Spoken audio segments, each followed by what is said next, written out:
안녕하세요. 매일 시를 쓰는 시인 다선 김승호입니다.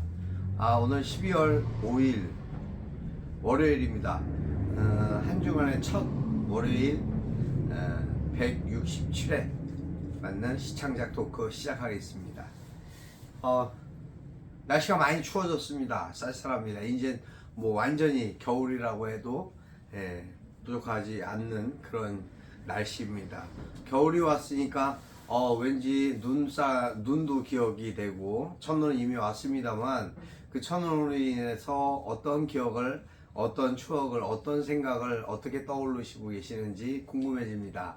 여러분은 어떠실까요?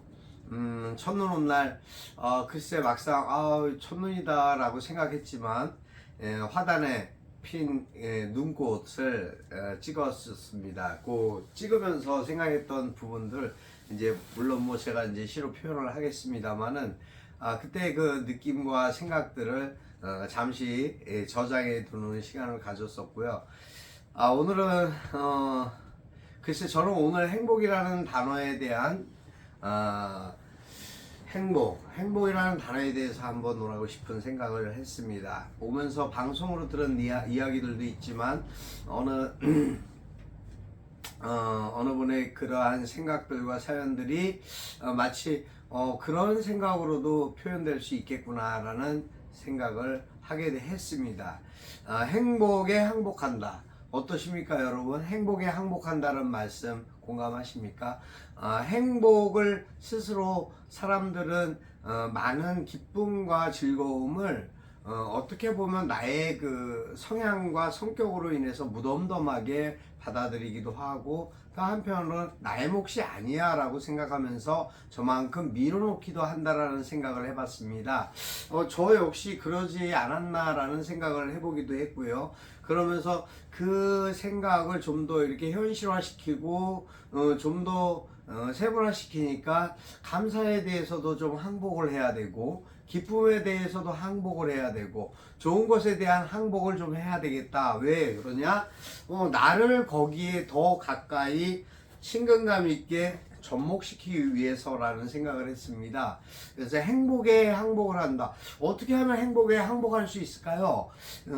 글쎄요. 내가 갖고 있는 어떤 소소한 일상의 일들, 이야기들을 내가 스스로 긍정으로 받아들이고 그것을 기쁨으로 생각했을 때 얻어지는 것이 행복이 아닐까라는 생각을 했습니다. 그래서 뭐 저와 같은 생각을 가지신 분들이 많으실지 어떨지 모르겠습니다만 이왕이면 항복한다라는 문구 자체가 무엇을 무조건 맹목적으로 그러니까 거기에 속하겠다라는 의미이고 그렇기 때문에 거부할 마음이 없다라는 의사 표현이기 때문에 항복한다. 행복에 항복한다. 얼마나 뜻깊은 어떤 의미와 생각을 갖고 있는 문장이 되지 않겠나 그런 생각을 했습니다. 그래서 앞으로 저도 좀 행복에 항복하는 삶을 좀 더 살아야 되겠다.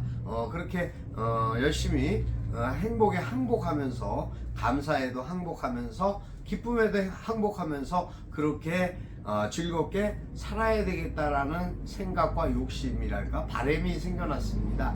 뭐 욕심까지는 아니더라도 누구나 삶을 살아가는 데 있어서 자신의 삶이 행복하기를 바라는 건 맞는 것 같습니다.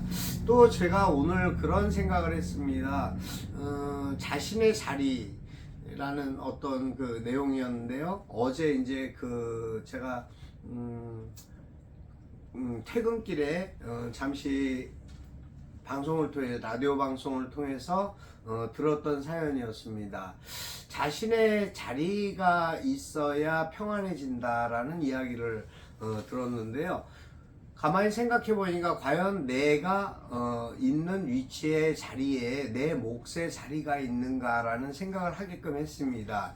근데 만약 내 자리는 있는데 내 자리가 아닌 가족 구성원의 어느 누구든 그 일부분이든 한 사람이든 만약에 자기 자신의 몫에 자리가 없다라면 얼마나 불행한 일일까라는 생각을 했습니다. 왜냐하면 그 사람의 쉼이 없는 곳이 돼버리니까요.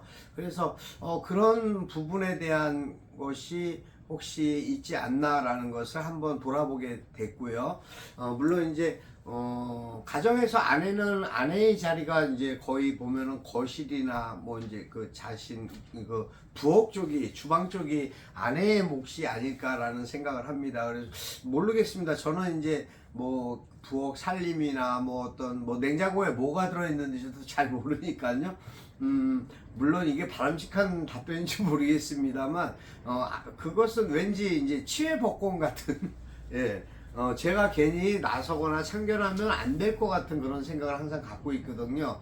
근데 이제 그 아나운서 멘트에 나오는 몫은 이제 자신의 자석이나 의자, 책상, 뭐, 이제 그런 것이었습니다. 자신의 공간, 그리고 또 자신의 물건. 그러니까 내 물건만 가득 차 있는 곳이면 나의 것이 돼버리는 거, 나의 장소가 나의 곳이 돼버리겠죠. 하지만, 상대에 대한 공간과 상대의 물건이 그만큼 있을 때 비율적으로 동등해야지만이 자신의 소속감과 의무감도 느끼고 책임감도 느낀다는 그런 이야기를 들었을 때 제가 느낀 것은, 아, 그렇구나. 한 가정 안에서도 가족의 수대로 가족의 그 역할과 분담이 있듯이 자신들에 대한 공간도 필요하고 자신의 물건도 소유한 부분도 쉴 곳이 있는가 없는가 또 굉장히 필요한 부분이다, 그 생각을 하게 됐습니다.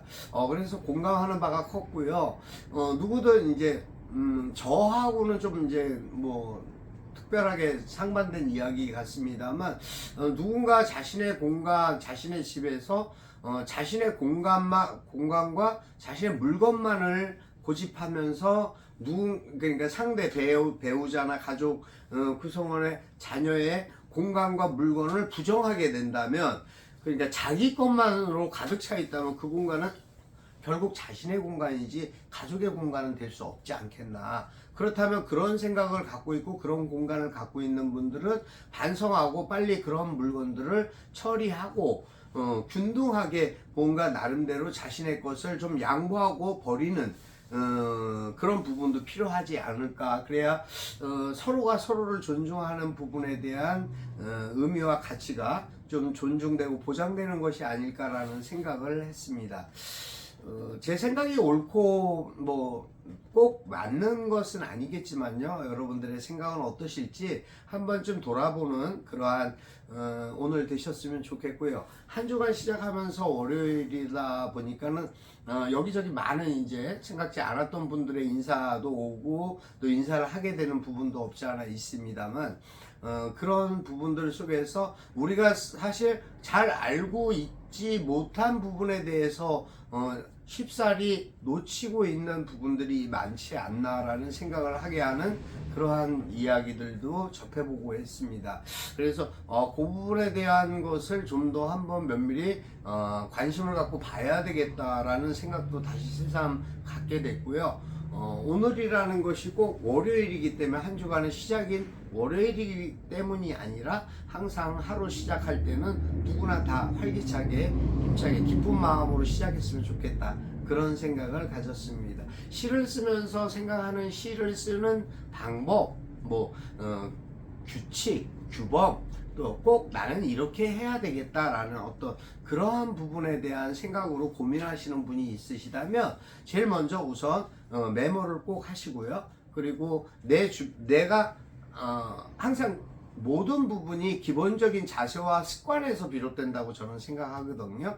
그러기 위해서는 내가 생활 속에서의 나의 일상과 내가 느끼고 공감하는 부분에 대한 노트를 게을리하지 말고 항상 습작을 하는 습관을 가져야 되는 것이 가장 우선일 것 같고요. 그 다음에 항상 무엇이든지 접해서 내가 바라보고 내가 생각하고 내가 느끼는 부분에 대한 표현을 꼭 반드시 해주고 체크하는 그러한 습관이 필요하지 않을까라는 생각을 말씀드리고 싶습니다.